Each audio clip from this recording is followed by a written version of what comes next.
The church is not fond of change. Sometimes it seems like the favorite slogan of the church is, "But we've always done it that way." There is a sad old joke. How many church members does it take to change a light bulb? And the answer is, change? But I have a change to suggest. Today is the first Sunday in Lent. The color of the season is purple. But I've got a change to suggest. Maybe we should make the color of this season gray. Life has its seasons, and some are harder than others. Some of our seasons are like the desert, dry as dust and lonely as hell. And I use that word hell on purpose. Hell is the space of desolation and isolation.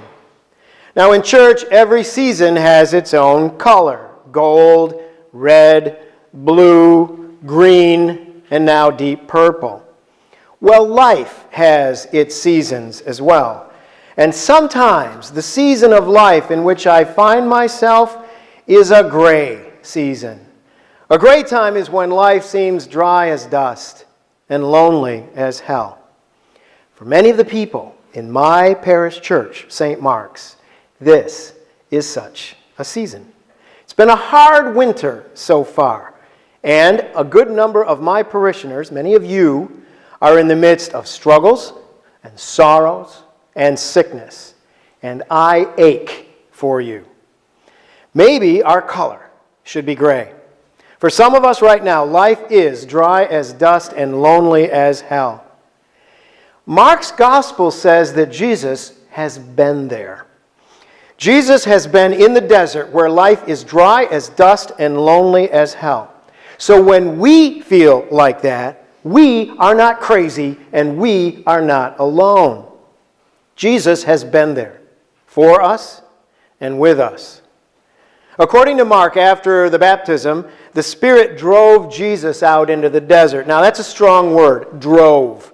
The Spirit threw him out there, pushed him out there, shoved him out there into the desert where it is dry as dust and lonely as hell. Jesus has been there. You are not crazy and you are not alone. The desert can be a scary place. The lack of water is a threat to survival. And back in the time of Jesus, there were dangerous animals in that desert, lions and leopards and wild boars and bears and jackals. Jesus was out there where the wild things are. But Jesus was not alone. Mark's gospel says that angels came and helped him. An angel is a messenger of God. A human being can be an angel. You know that. God sometimes sends messengers just when we need them. I've had angels in disguise visit me. Like Jesus, I have not been alone in the desert. Angels have a way of showing up when we need them. We might get a phone call or a text or an email at just the right time. We might get a visit from a friend at just the right time. Maybe a friendly stranger offers us help at just the right time. We will not be alone in the desert. Jesus has been there, and he left tracks for us to follow. Angels showed up to help him, and that can happen for us too. Mark's gospel tells us that Jesus walked not only in peace and joy, although he did that, but his way was also one of testing and challenge. We see that in his time in the desert. There are trials and heartaches along the way. Any real human life has wilderness times, desert times. But you're not crazy, and you're not alone. Yes, it's pretty tough sometimes. Life can be like a desert, dry as dust, lonely as hell. The Buddha was correct when he said, all life is suffering. But you're not alone. Jesus has gone through the desert ahead of you, and he has left tracks for us to follow. He found help in the desert, and so can we. Maybe there are dangerous animals out there, but angels are out there too. Some years ago now, a friend of mine was telling me about taking meals to her widowed father. Sometimes she would stay and eat with him, but other times she had somewhere else she had to go. Well, one night she took supper to him, and he seemed to want her to stay that night, but she had an appointment she really couldn't miss. Well, he was okay with that, but he did say something interesting.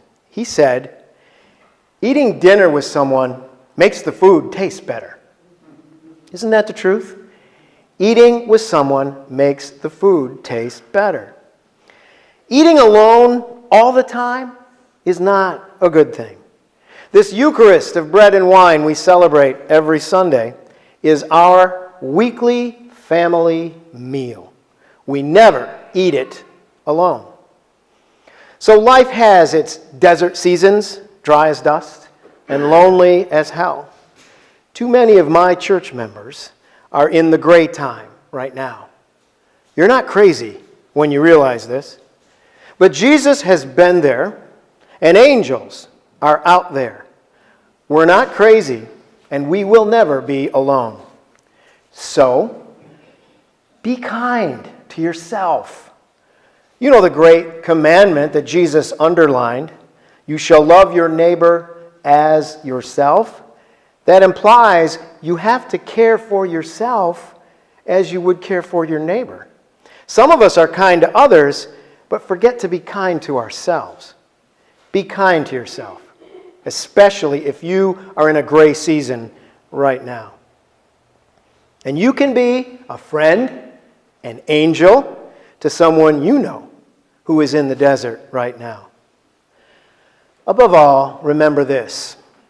You have a friend with you. You are never alone. Jesus has been there for us and with us. Amen.